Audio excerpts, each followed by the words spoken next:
Boom.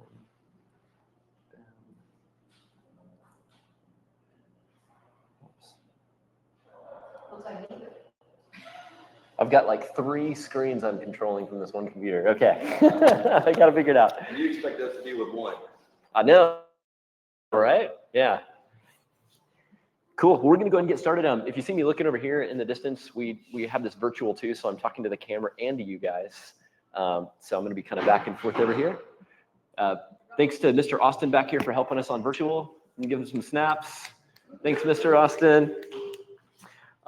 But guys, welcome to BAM. We'll give 1 more minute before Austin pushes the play button. No, we're live. Okay, we're good. Okay. Thank you guys so much for being here. If it's your first time here, we do this twice a month. We just kind of kicked back off for the summer. The whole goal of these is so I can educate you guys on some marketing stuff and we can have a conversation about what to do in the world of marketing. Because as we know, there is so much going on with AI and automation and tools, and it can be confusing as all get out. So we try to narrow it down to one specific topic and make it conversational. So today we're going to be talking about the marketing value ladder. I've got a little fun worksheet in front of you too. Miss Tina might be so gracious to pass out some pens in front of her if you guys need a pen. But before we jump in and get too deep on here, I'm going to pass around this. This is actually a microphone, and we're going to do some quick intros. So I want to know who's in the room. And those of you on chat online, if you can just throw in chat your name, your business name, and what problem you're solving. So I always like to phrase it that way instead of just what you do. Think about what problem do you solve? What problem does your business solve? So we'll start over here with Mr. Dale. Take it. Somebody. My name is Carrie Ann Melendez. Dale Davis and I are co-founders of a nonprofit. We help people with disabilities experience the magic of neutral buoyancy, experience the freedom in water that sometimes we don't have here at the surface. We work with cognitive as well as physical, as well as youth age 10 and up. We serve veterans and those folks who didn't have an opportunity to become veterans. We're 100% volunteer-based and right here in the Dallas-Fort Worth area. Dale Davis, co-founder, and what she said. Didn't see that coming. Am I supposed to push this or not? Nope. Hi, I'm Shannon Shade. I am the founder of GrowYourSEO.ai. I own an SEO firm, and we help businesses be seen on the internet. And I specialize in med spas, going into hyperbaric chambers soon. I have a couple clients for that, so I'm really loving it. And call me if you need some SEO. Awesome. Hi, everybody. I'm Tina Karen. I am responsible, or my job is to make you look great on the opposite side of the lens, the one you probably hate. I own a boutique portrait studio in Colleyville where I specialize in personality-focused portraits for headshots, personal branding, all the way up through your family photos or fine art oil paintings for the wall of your home.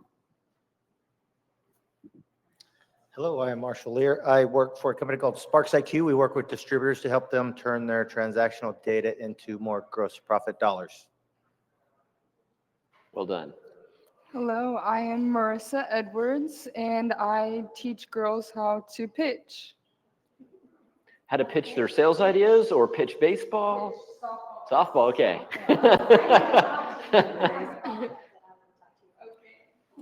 My name is Carol Price. I'm the Outreach Director for Pregnancy Help for You. We're a nonprofit pregnancy center that help women in crisis pregnancy.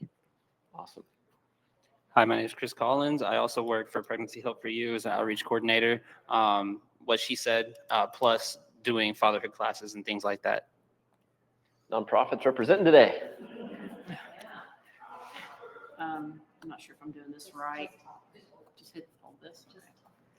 I'm Diane Barge. I work for Alliance Pediatrics. I'm their finance, HR, marketing, business development, legal, all in one inclusive. I'm everything in one. Handle the operations there. I do have about 3 businesses myself as well. Figured this would kind of come in handy for that as well too. One's bookkeeping consulting. I just recently formed a nonprofit. And the other one is a house flipping business. Cool. Yeah. That's awesome. Fun times. Good stuff. Well, guys, thank you again so much for being here. Guys online, make sure to keep chat going. We want to keep the conversations moving along. And we are going to talk today about the value ladder. Who knows in here what a marketing value ladder is? Just by quick raise of hands. Maybe heard it before. Couple kind of. Good. So this will be somewhat new information. So the description of a value ladder, so it's a marketing term to describe the relationship between the brand and the customer, in which a brand adds more and more value to its customer and the customer is willing to spend more, and it helps grow that relationship. And I'm going to show you some examples of this. But this is really important when it comes to marketing, especially if you have a higher ticket offer. For example, is it Marissa? So let's say like she's got like an elite one-on-one, super expensive softball coaching program that not a whole lot of people can afford. You know, it might take a few different steps for her to bring people up into that category, to invite them into the elite coaching program. Because now they've gotten to know her, they trust her, they like her, and they want to give her more money for that more elite one-on-one experience. If she was just to show up to them and say, hey, my name's Marissa, I know you don't know me, but I'd love to invite you into my $30,000 program where I'm going to teach your daughter how to be an amazing pitcher, they'd be like, go pound sand. I'm not giving you that much money. So the whole idea of the marketing value ladder is how you increase value to that person while you increase what they're giving to you. In the world of nonprofits, right, it's the same of donation, to say, how do we ask for something simple in the beginning, and over time we're increasing trust, we're increasing impact, and we can ask for more money. And so we're going to talk about today how to actually create those steps and actually break down some very practical things you can do to create a value ladder. Does that sound good? Awesome. So we're going to be looking at the 5 specific stages of the value ladder. We're going to talk about the 5 steps to creating a value ladder. And then I'm going to show you some real world examples of businesses using a value ladder and how they're using that for your business. So this is kind of the diagram, almost like what you guys have in front of you on this little piece of paper. And you can take notes on the back and doodle on this. But the goal, again, is the step-by-step, like aligning your products or your services on the value ladder from low to high, and then knowing how to ascend people up. So as you ascend them in value, it increases in cost. And a simple example of this would be, let's say, a dentist. Dentists always offer what? Like a free teeth whitening, something that's like a low ticket or free high value offer. That's how they get you in the door. Remember back in the day, like the vacuum sales cleaners? What would they do? What would they come and offer? What's that? Yeah. Yeah, it's like, hey, can we come in and do this little patch of carpet for free, or do this room for free, right? And then it's like, hey, you know, while I'm in here, I've already got all my gear. How about I do this other room or these other 5 rooms for X amount of dollars, right? But the first thing on here is usually something of free. That's a very easy yes. It could be for Marissa. It could be, hey, like I'll give you a first session for free, or a first consultation for free. It's how do you create a low barrier conversation to build value? So for a dentist, it could be, hey, come in for a free teeth cleaning. And then while you're in the chair, they could say, hey, your teeth look like crap. How about we do a teeth whitening for this? And over time, they ascend the value. So it goes from free to a $300 teeth whitening to a $400 routine appointment to maybe a $900 straightening to a $5,000 cosmetic. And as they're building that trust and relationship with you, they're increasing their value and increasing the cost. Does that make sense? Another kind of, this is a fake example. I'm going to show you some real examples, but this could be a chiropractic clinic that could say, hey, get this offer of a $19 adjustment. So you come in, you get your $19 adjustment, you book it, then they might give you what's called like an order bump the next step to say, hey, do you also want like a $90 massage while you're in here? We'll go ahead and take care of you and get you done, like taken care of for a massage. Maybe they offer some acupuncture after that, then maybe like a personalized workout plan, and then maybe get you into like a full care plan. So it's a pretty simple concept, but where a lot of people fail is we want to go for that like high ticket, big expensive offer. And we try to talk about that to people right when we meet them, instead of naturally taking them through the process of building that relationship, making it easy for them to say yes, and then over time growing that relationship so you get bigger donors or bigger clients or more people that will take your like bigger elite offer for whatever you do. For SEO, you know, that can be something like, hey, we're going to give you a free SEO audit. It's no risk to you. We do all the work, and I'm going to show you where you suck online. And then you can decide if you want to do nothing or if you want to fix it, right? So those are really easy ways to offer a lot of value where you're doing the heavy lifting and you're almost betting on yourself, right? Like she's actually got to go do some work, and all the risk is on her, right? So if Tina does something with photography, like she could give a free downloadable book like she's done before. She could have an ebook or a PDF. If here's a checklist to look at, before you hire me as a photographer, get some stuff from me for free so you can see that I'm not full of crap. I know what I'm talking about. I've actually won a lot of awards. I'm talking about you because she has. Okay, so let's go into the 5 stages of a value ladder. So these are the 5, and we're going to break each of these down. So we have the bait, the front end, the middle, the back end, and the peak. Really high-tech terms. Pretty basic. So those are the 5 areas: the bait, the front end, the middle, the back end, and the peak. So the bait is going to be how you draw people into your ecosystem. This is the example of like offering a free high-value incentive to build immediate trust with your prospects. Guys, I can't tell you how many people skip this step and they complain that they don't get any leads and they don't have any conversations. This is like trying to get someone to go on a first date and making them pay for everything. Be like, hey, do you want to go to a restaurant and you'll pay for everything and it's going to be great, right? It's like you don't want to create that obstacle right at the beginning. So you have to think about, what are you willing to give away that's high value for free in exchange for that first step together, right? So do you guys have any lead magnets or bait that you're currently using for your business that you want to share? And online, if you want to share in chat too. We use Discover Scubas for people with disability. It's a free event for them. I've got them tomorrow. Awesome. So people can just raise their hand and show up for free. They need to raise their hand about 2 months before. Yeah. Paperwork involved, but Yeah. that's the baby. It's a free Discover Scuba. That's great. Anybody else? This is a great area for like educational marketing, and so you can give a free session away. I've been inside of many of these, and sometimes I walk away disappointed because it was like a teeny bit of value and a lot of sales and marketing, but I think the people that do it best, like you provide a ton of value for the sales pitch at the end. But what that does, it just builds credibility, because just like marketing, I imagine, a lot of this stuff people can do on their own, but then if you're educating people and then giving them kind of a playbook and teaching them, at the end of the day, they don't feel confident. They don't have to feel confident they can do it themselves, or they don't have the bandwidth. And whenever they're ready to hire somebody to do it for them, you're going to be top of mind because you've been the one educating them. You've got ultimate credibility. Yeah, that's right. It's good. Anybody else have something that they're using that they want to share? I did the report. I did the SEO website analysis report. They would appreciate that. Yeah, high value. That's great. And so for you to make this even stickier and make it work, like actually make it where it's costing you something. I've heard some marketers say it should almost keep you up at night for what you're giving away for free, because it feels like you shouldn't be giving it away for free, right? Like them to actually spend their time and their money and their resources to take people for a free scuba event, like that's not free.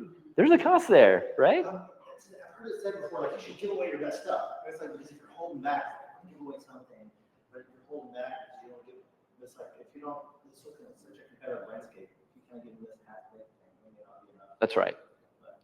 A good way to think about it too is you want people to be saying in their minds, if this is what they're doing for free, if Shannon is doing all this work for free, I can't even imagine what it's going to be like when I'm paying her. This is going to be awesome, right? For scuba, man, if they're doing this for me for free and I'm not even paying them any money, imagine what the experience is going to be like when I'm actually going on a trip to an awesome place. Like how much are they going to take care of me then if they're taking care of me now? That's kind of the feeling. That's the whole purpose of doing this. It's not like a lose-lose, right? We got to have that positive mental attitude of I'm putting my business and my reputation on the line because I believe in it. So I'm willing to give some of it away because I know the right people that are going to say yes are going to be the people that I want to work with and they want to work with me. So how do you link the donors to that? Okay, so the scuba, Yeah. the scuba participants, yes, they can become donors, but in reality, how do you use the same concept for a nonprofit for donors? Yeah, question online, and I forgot, we're not passing around a microphone, so how do you do that for a nonprofit? I would say even looking at, Pregnancy Help for You, they put on some really great events, like clay shooting events and different things that bring people out. So they're delivering a very cool experience. And so I would say the same thing. If you put on like they do galas, so if you put on like a gala or an experience or an event and you're treating them like royalty. And we also tell them how much it costs per person, and so we provide our services for free. So it costs us between $400 to $500 to sponsor. You want to donate, it costs us $400 to $500 to just care for one mother, one woman. And then you break it down. This is how much it costs for pregnancy.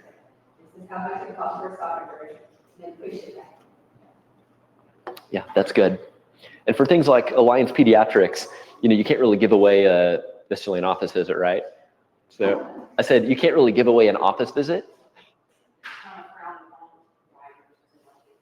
Yeah, yeah. So that would be a good example of where like a video or a PDF, like something that is building trust quickly, where it's like, here's the 3 things to look for if your kid is experiencing blank. And immediately you're seen as the expert providing some good insights. And then it just has that small 20% hook at the end to be like, We do community events before prior to the law. We would do like community free events. The community loved it. We used to hold those all the time. Put in fairs. So this is 2 to 3 times a year we did something for the community in that form or fashion. that's great. Did I catch, Mike, that you're associated with Lions Club? Alliance Pediatrics. Alliance, yeah. Kid line. But the other thing they do is the Lions Club. Oh, Lions Club. Tap into a volunteer organization that, Alliance. We actually pay for all ourselves and we come, our kids have come class. Now that we're past COVID, we're trying to get back into that again. Doing some community events. Yeah, that's good. It's been hard. Yeah. And so think of this too. It's called bait for a reason. It's almost like fishing, because you do have to constantly be changing out the bait, right? It's like, are we fishing in the right place? Are we using the right bait? And that doesn't, if things aren't catching, that doesn't mean like your business is broken or Facebook is broken. It just means we always have to be changing things out and trying different things constantly. We've got one, and I'll show this in a little bit. We've got one client that does, I think you guys have met her, like fire walking. So she's from California and she takes women and gives them extreme confidence. And at the very end of her events, they walk across hot coals. She's 1 step higher certified than even Tony Robbins. She's like a fire coach, master certified person. It's extreme. And so like 45 days ago, she was in here for our full day like retreat, and we shot her video and launched her stuff. And she has 300 leads at a cost of like $3 per lead. She spent like a little bit less, or right at $1,000, and has 300 people. And she's got like 50 comments on her Facebook ad, all these shares, and has this whole new group of people. And nothing has changed. It's because she had a really good hook. Her video was, I'm going to show you how I almost died 2 times, or how I almost died 3 times. And she tells a story. People connect with stories. So they fill out the form, they go to the next story. And now she's building like this emotional storytelling connection with women that also want to be empowered to conquer their fear and overcome all these things. So it's just a good example. Like for her, it works great. Like it was literally push button, sit back, and every day she's getting like 3, 4, 5 leads in and not having to do anything. They're just like flowing in, right? Some people, it's like, we haven't gotten a lead in yet. It's been a few days. Like, then it's like, well, what do we need to change? What do we need to adapt? So I just want to encourage you guys, if you ever start doing lead generation stuff or try this stuff out, don't expect to get it 100% right the first time. You might have to reel it back in and try something else and throw it back in the water. And that's okay. That's actually pretty normal. So the next is what we call the front end. This is the next step in the funnel. This is the point where you invite the prospect to become a customer. So make this offer compelling, significantly discounted, Could be like a free plus shipping offer or buy one, get one free deal. We're trying to change the psychological state from them being a browser into them being a buyer, right? So like they've come in for the free thing, they've done the free coaching class, and there's a very specific thing to say, okay, your next step is blank. We're trying to get them now to make a payment, like become a customer, become a donor. Like we've done this for you, and now here's the next thing you can do. Some people in marketing call this the tripwire. It's like we're getting them in for free, like we've got them in to do something like the SEO, we've done the free SEO audit, and then it's like the logical next step is, do you want plan A, B, or C? I recommend B, here's why. And if you sign up today, we're gonna waive the onboarding fee. Let's go ahead and get you started, right? Like that would be a very good front end offer. We're trying to get people to actually pay you now. The bad thing about some of these Facebook with free books, it's, you pay for shipping and then but wait, there's more. But wait, there's more. No, that's the great thing. That's the No, funnel. it's not, because after a while, it pisses people off and you go, click, I don't want any part of this. Yeah, it wouldn't piss you off though if you were making money on the other side. It works. It does. That's just Brett, because I was thinking, I feel like, I think that maybe in not all cases, this is like one event, but I feel like these first couple steps is really one event in the sense of getting them into the free class or the free lesson, and that's that. Mhm. The bait or the front end. The bait and the front end kind of go together. Big- And some of them, because I've had those online offers, right? It's like, hey, sign up and wait, there's more, and you know what I'm saying? So some of it is like, it's almost like one continuous cycle, it all happens at the end of the It day. could be. But I don't think it's already out. Yeah, so it could be. So for example, like for Rockbox, if someone comes in for a free class, they take that free class, they go through the full experience. And then after that, then it's the, hey, let's go ahead and get you signed up for your next class. I think based on your goals, here's how many I recommend. So it doesn't all have to be feel like you're getting slapped around like Dale felt like. My free book was $9.99 to ship it. I mean, $200 later, it's like, oh, hell no. But you paid it? No. I clicked out and said no. You clicked out, yeah. And that's okay. It probably wasn't for you. Yeah, so I think like with Rockbox too, it's like, come in, try the class, and then there's that initial offer for membership, Mhm. and you can also, okay, let's set up your nutrition consultation, and that's that next step, and then there's the supplements and all that stuff, so. Yeah. But I think it's, well, maybe getting ahead of you, but I think the key to that, with each step, you need to be building credibility and trust. That's right. Before you can go up that ladder. Yeah. Yep. And the more value you offer on the front end, you're not going to feel punched in the gut on the front end, right? So like with the free Rockbox, when someone comes in there and they like got to spend an hour like sweating and boxing and going through that whole process, when there's an offer on the end of that, one, they're probably expecting it, right? And two, they've already gotten so much value, it feels like a logical next step. Like when people come into the free scuba thing, you don't expect a lifetime supply of free value. If they enjoyed the experience, then the logical next step is to continue in that direction. So the next was called the middle. This is sometime like it's a one-time offer or a bigger step. So this could be an upgrade. So if Shannon's doing something with SEO and it's like free audit, and then also like, let's get you started on the basic SEO plan. And then it could be, hey, if you want, we could give you an upgrade to this plan. It's almost like the upgrade offer. And so it gets you from kind of the basic plan to the next level plan. And studies show that if you do this, even if it's online, that about 10 to 20% will take that offer. If you do it as like a premium upgrade VIP offer, because that also does something to the status, right? They feel like they're now like in the VIP club or they're elite because they upgraded to this next best thing. And then the back end here, so this is entering a zone reserved for your top customers who are deeply committed to your products and service. And so this is kind of even more, this is probably one of the things maybe Dale went through, where it's like his free book turned into a $200 offer that a percentage of people will take. I've been through free book offer funnels, and I've spent way more than probably $100 on what I came in for a free book.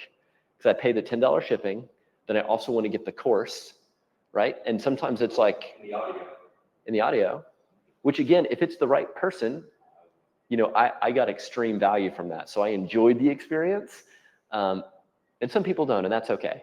But it's when you place these things on a funnel and you give the opportunity for people to say yes or no to these different things, it gives you're at least up to bat for someone that might say yes.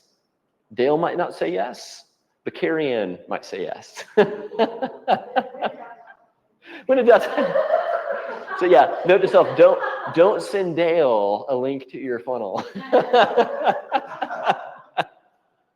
Unless it's really good. Or maybe if it passes the Dale test, then it's ready for the real world. Yeah. When I write a marketing book, there'll be a chapter called the Dale test.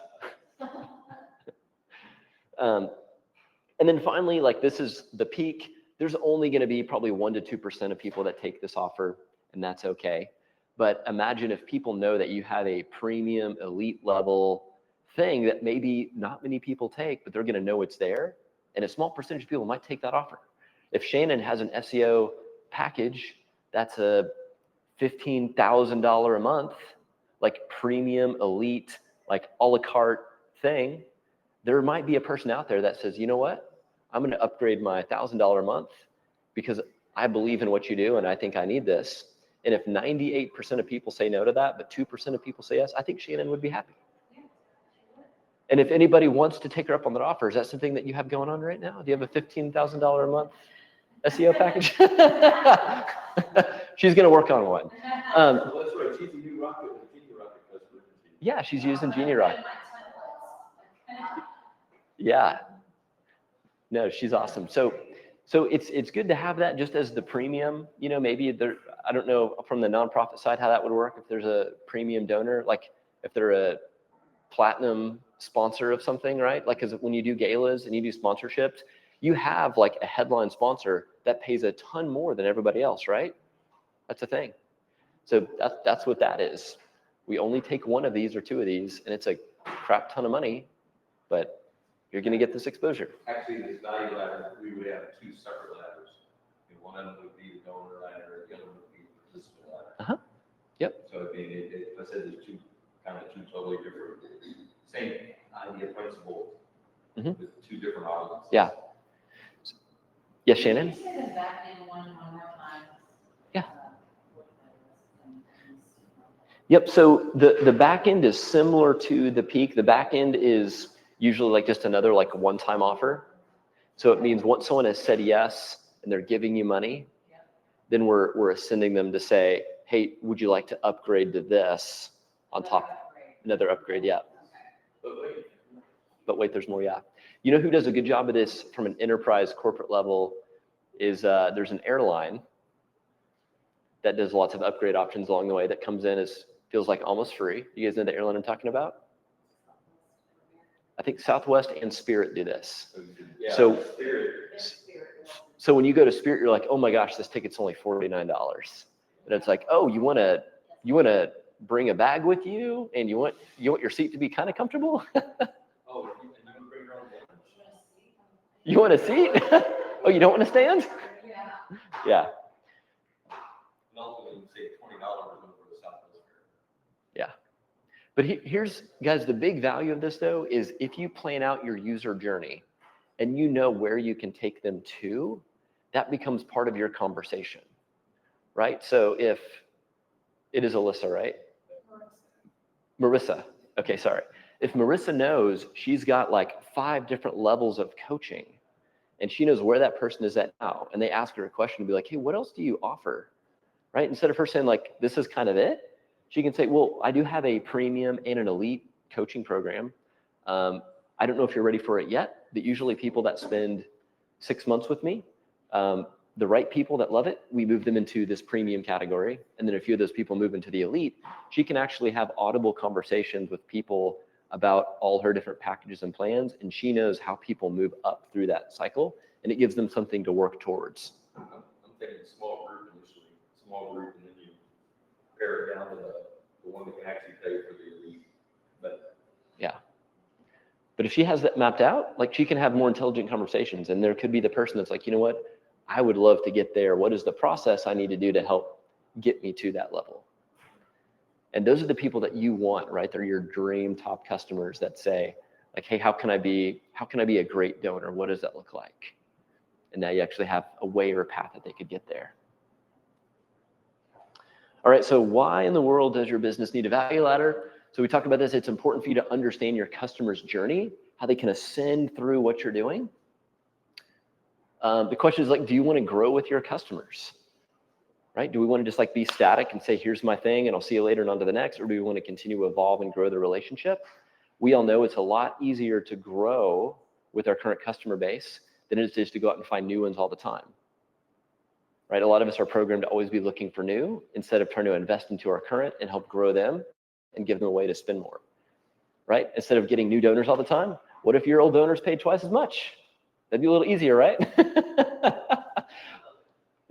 So that's a great way, like why it's important to have the value ladder. Do you want to sell your products or service to different income brackets inside your target market? So just having different ways that people can pay you. Not everyone's going to be ready for Shannon's premium elite platinum SEO package, but she might have a starter package that they can commit to. And then it's aspirational for them to say, man, one day I would love to be able to get here and pay this much. And now you're giving them something to work towards. And Shannon has a way to incorporate that into her sales language. Like, you know, we're doing great. I can really see us in 6 or 9 months moving you up to this program so we can get you these kind of results. And you're working together towards a goal where they're going to be spending more money with you and they're actually happier to spend that money with you. So that's the big benefit. And we'll kind of cover, again, like a little bit more in detail, and that's the 5 steps to creating a compelling value ladder. So step number 1, ta-da, it's a little behind, is knowing your target market. So we've all heard of like creating a customer avatar.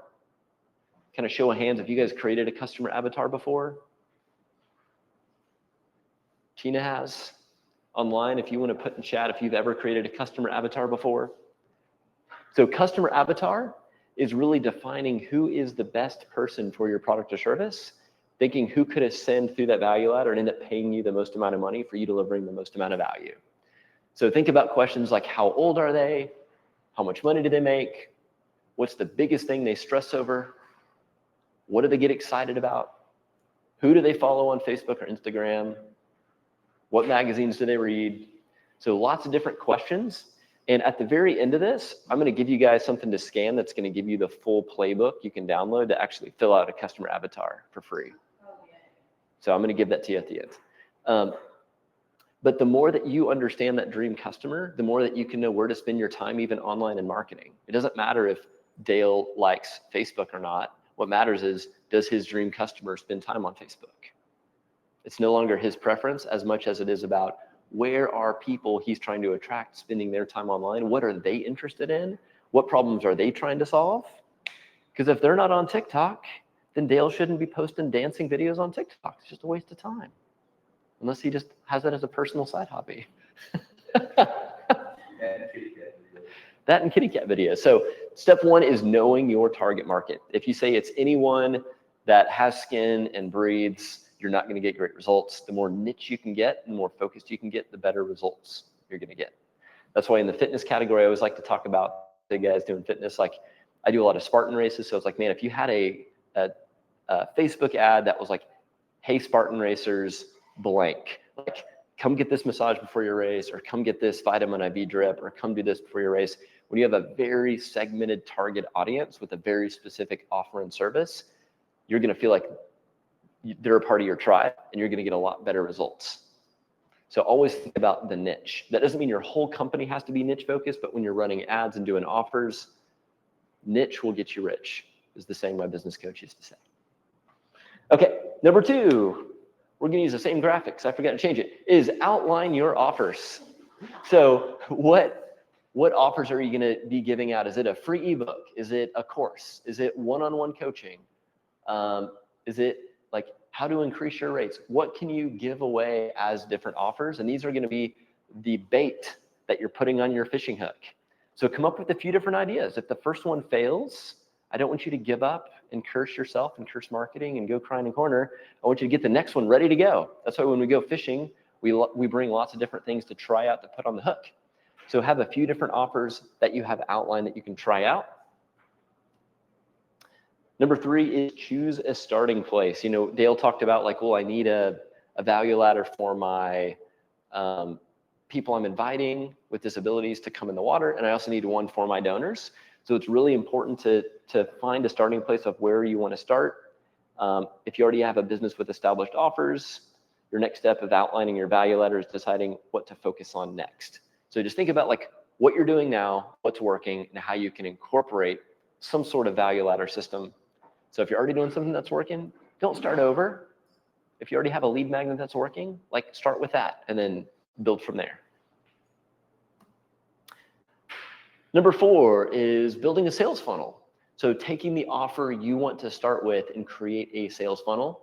And I'm going to give you some very specific examples of 3 types of sales funnels you can use. Does everybody know what a sales funnel is, or have you guys heard that term before? So Pregnancy Help for You, Tanya just created her sales funnel. So when we were on that training call, and she had it for a very specific thing. So a sales funnel means your whole message is focused on one thing. If it's getting someone in for like Alliance Pediatrics, it would be, hey, it's time to get your kid in for like XYZ checkup. Let's get started. Well checkup. Yeah. So instead of saying, hey, if you have a kid, we do all the things for them, come find out more, and they go to the website and here's all the things we do, that can be very confusing. But if we get really focused and say, hey, the next step is to do blank. When you click on that link and go to that page, guess what we're gonna have on that page? The next step, the one next step to do, right? If Shannon decides to really go all in and focus on her like audit offer, if she has an ad and she's promoting it, when people get to that page, it should be very clear of like, hey, claim your free SEO audit. That should be the primary goal. It's not, here's all the things I do and why I'm great and all these things and my different packages. It should be, this is your single next step. That's a sales funnel. Get the email, take them logically step by step. That increases conversion rates way higher than here's my website and everything on here and choose your own adventure. Have you guys had any success with sales funnels in here? Anyone done one before? Tina, do you have any stories you want to share on sales funnels, how they've worked for you? Oh gosh, some are great, some don't do anything. Mm-hmm. That's for sure. And I think it all has to do with how you present them on the initial view. Yeah. So I'm going to give you a few examples of types of sales funnels. And think about this. People always get confused on like website versus a funnel. It's the same technology, but it's different psychology.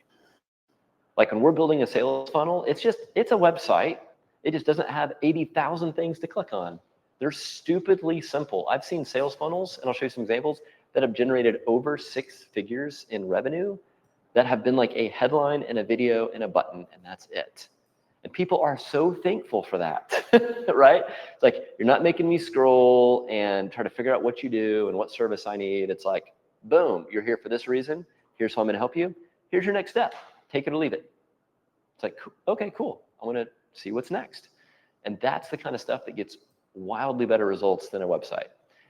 So there's what's called the 2-step tripwire funnel. So this funnel is ideal for selling front-end products to cold traffic through Facebook ads, attracts potential customers with free offer, collects their payment information, shipping information, then presents them with a highly enticing one-time upsell. So this would be Dale's favorite example of like the book he was buying. It's like, hey, get your free book. And you get there, it's like free, just pay shipping. So he goes there, he goes from like a Facebook ad, goes to a page, puts his in information to get his free book, pays $10 for shipping. Then it's like, cool, thanks. The book's on its way. Hey, before you go, would you also like the free course that's gonna help you unpack this with your book for an extra X amount of dollars? So that's an example of the tripwire funnel. We're giving something away for free or very low cost, and then we're immediately introducing a next step upsell. So that would be for an SEO audit. If Shannon offered that, she could say, get your completely free SEO audit. I just need this information. Step 1, just give me your email. So all they've got to do is put in their email and hit next. And guess what? If they decide not to follow through with everything, she's still got their email. Then it's like step 2, cool. Give me your business name, your phone number, and tell me what your goals are. You make it all about them. I want to increase my traffic, increase my sales, all of the above, those sort of things. And you're getting more information. And then it's like, great, we've got you all set. We're going to get your audit in place. Hey, before you go, we do have like an advanced audit. So if you'd like to upgrade that for like a one-time fee of $49, we're going to add in these 3 extra things as part of your report. Do you want it? Yes, no. And if they say no, that's okay. You still have a lead and you're doing their stuff. But what if they say yes and they immediately become a paying customer on the low end, right? Now they're paying you money. You've got a more engaged customer. You're still delivering a report and you can have a deeper conversation with them. Any questions on this? 2-step funnel. All right, the next kind of funnel is called a webinar funnel. Show of hands if you guys have ever done a webinar before. Carrie, and you seem so excited about that. Yeah, webinar. Good, thank you. We all thank you for signing up for webinars. Have you ever hosted a webinar?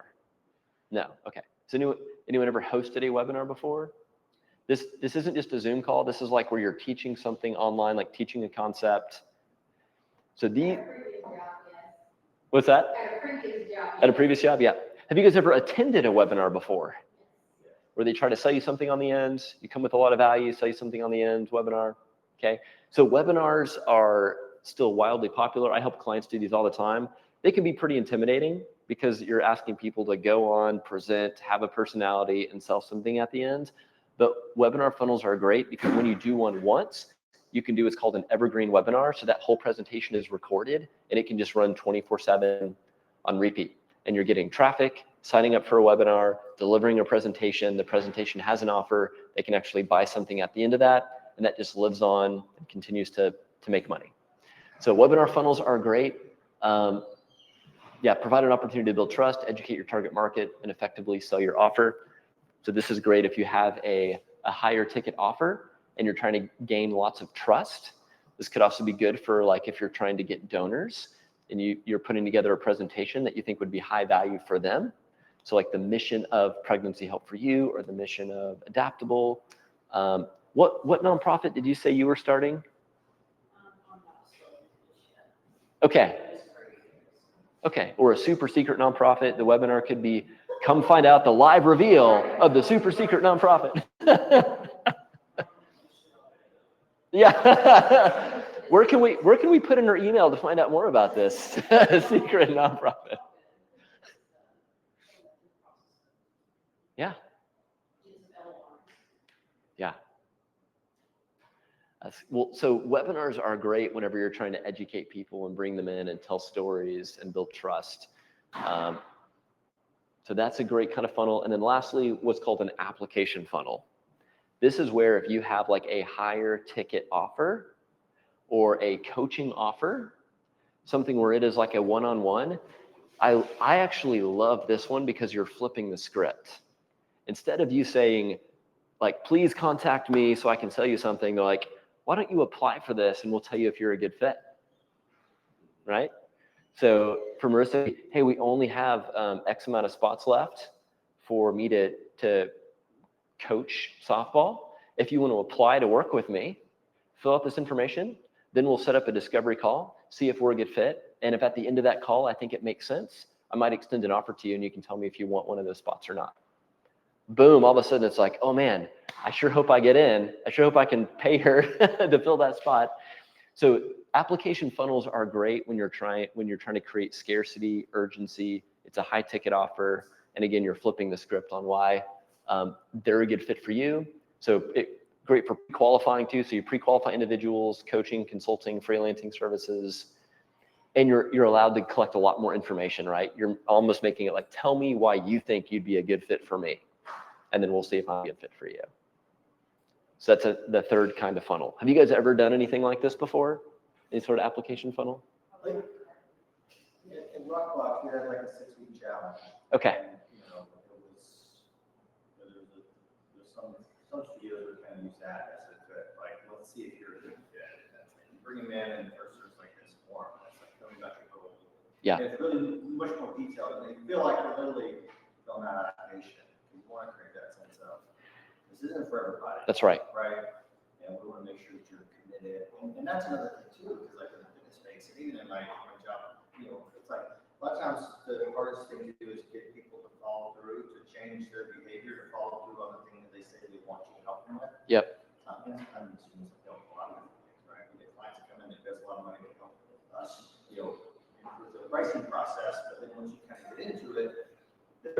and you start changing behavior, it stalls. That's really hard. But if you can really, in the beginning, get all this stuff, and it's more like, oh, let me ask you this, Brad. Here's the thing.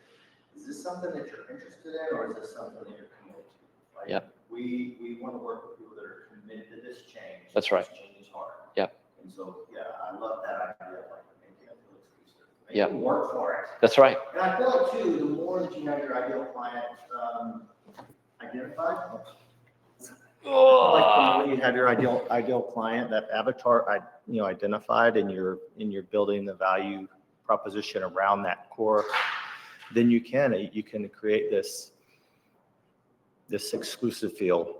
And frankly, here's the thing. I guess anytime when you're new in business, it's like you're just clawing and scratching. I'll take whatever you get. But ideally, you get to the point where it's like, no, this is actually like the company I work for now, right? We have certain clients that I work these events, and people come up to the table and you kind of vet them out, ask them some questions, and it's tough because sometimes it's like, you're not really a fit for us. Yeah. Yeah. Well, so I think what Marshall said, cute, and I think is really important, is if you do something like this, it gives you a chance to get people to commit and really ask them. I think this is great, especially even for like the SEO side. It's like, how committed are you to growing your business and sticking with this to get results? So you're psychologically transferring that energy and now flipping it on them to be like, are you actually serious? Because I only work with people that are serious because I'm committed to helping you get results and win.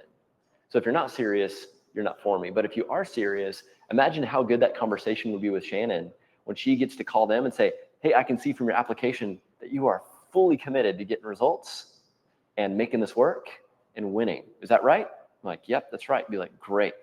So based on that, here's the plan I think we need to take. And then if they start to back out of that, then you go back to like, hey, can you just help me understand? You said you were really committed.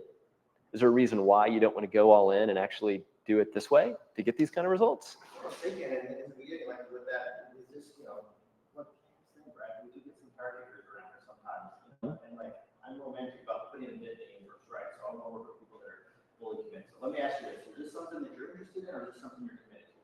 And Brad, I'm committed to it. And I think the great follow-up question, that's like, talk to me a little bit about that. Help me understand that. Why is this important to you? Because at that point, you flip the script, and they're selling themselves. That's right. They're committed Yeah. to this thing.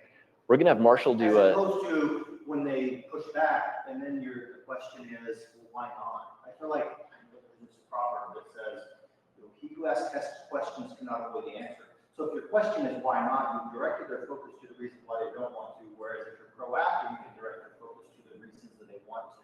It's good. That's a tease for the next sales masterclass we're gonna be having here with Marshall. That's great. No, that's good. That's really good. Any questions on this? How this might work? Or thoughts if you guys think something like this might even be able to work for your business? You got started? Okay, cool. But it doesn't say apply now and have that neat marketing piece of it. It will soon. Yeah.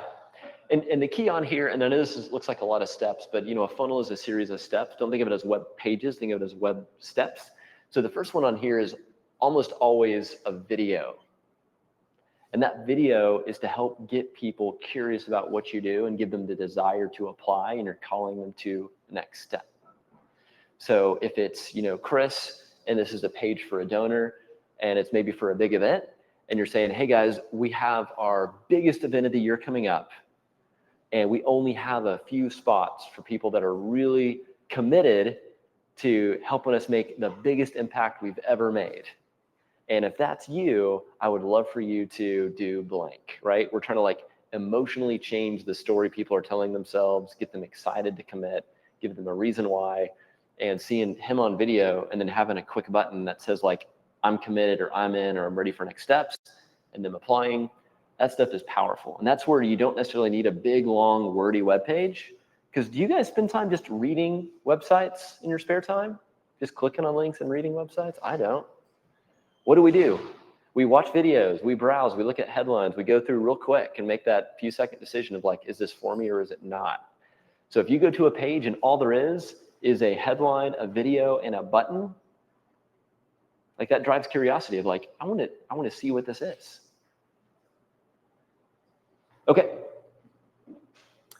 And step number 5 is scale. So once you've outlined your offers, created your value ladder, and chosen a starting point, you've even maybe built a sales funnel, you want to focus exclusively on that one offer until it reaches $1 million. I know that sounds crazy.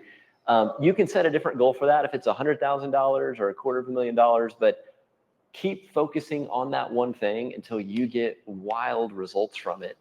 The worst thing you can do is like always be changing it up. It's good to be changing up the offer kind of inside of that, but focus on that value ladder and keep working on it until it proves successful. Because what I've seen people fail to do all the time is they keep trying like completely new ideas and completely new concepts. And over the course of a year, you know, it's just, there's stuff everywhere and there's not a really clear message and really clear offer. So find one thing that you believe in and really try to scale that and make it work and make it grow.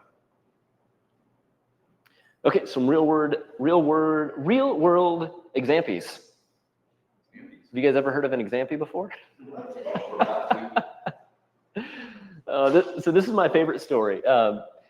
So we built this funnel in like a day for a coaching client. And this is the first experiment with funnels because I only built websites. And we decided like, hey, let's try like a single page funnel and see if it works. And this is the actual number that's a screenshot that we generated from sales from this one page. So it brought in $141,962. And it was just one page.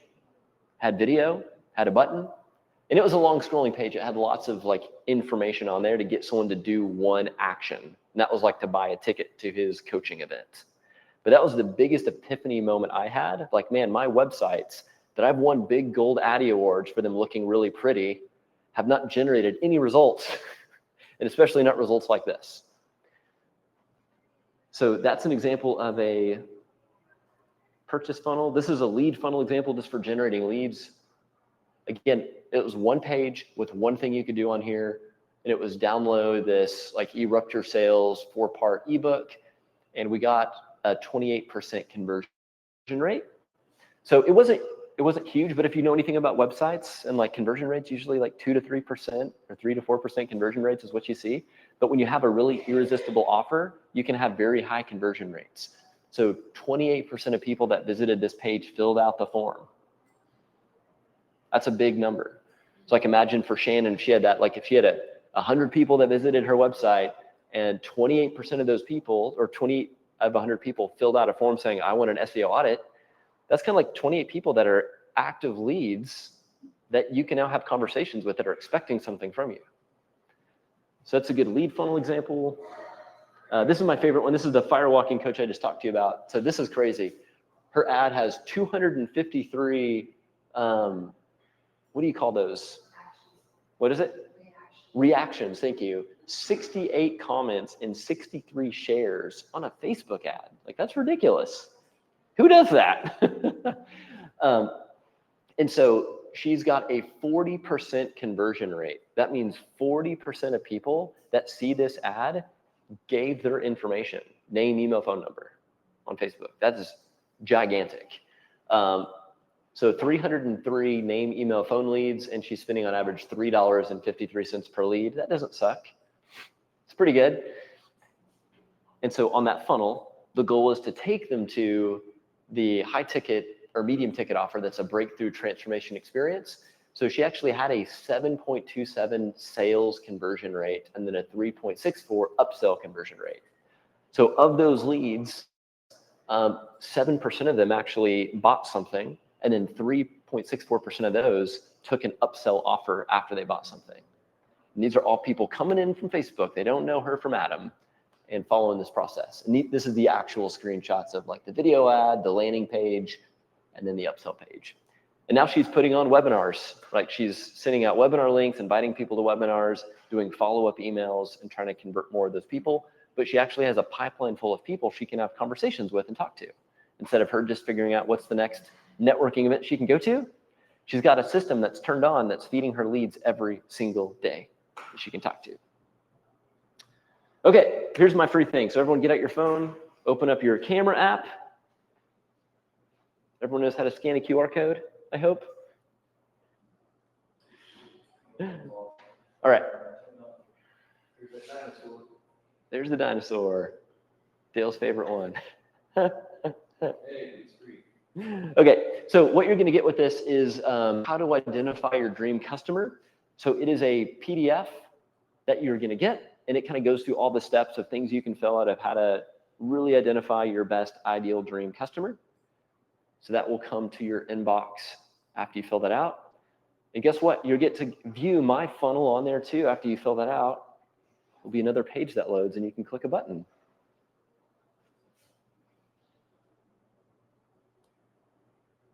And we are almost at the end of the hour. And for those of you online, I guess you can scan this too with your phones. I forgot to give a link to Austin over there to share. But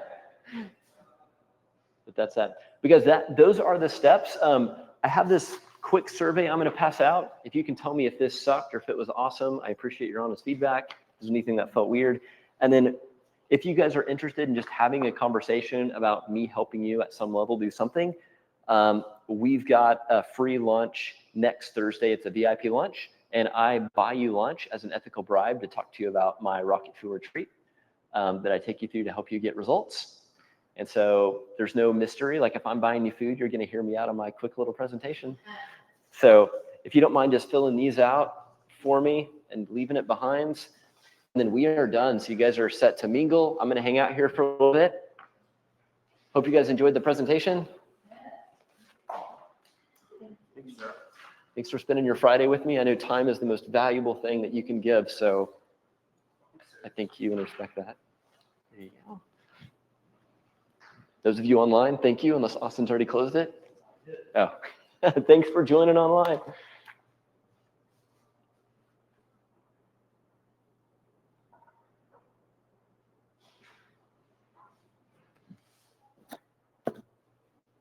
Sorry, it's a little bit warm in here too.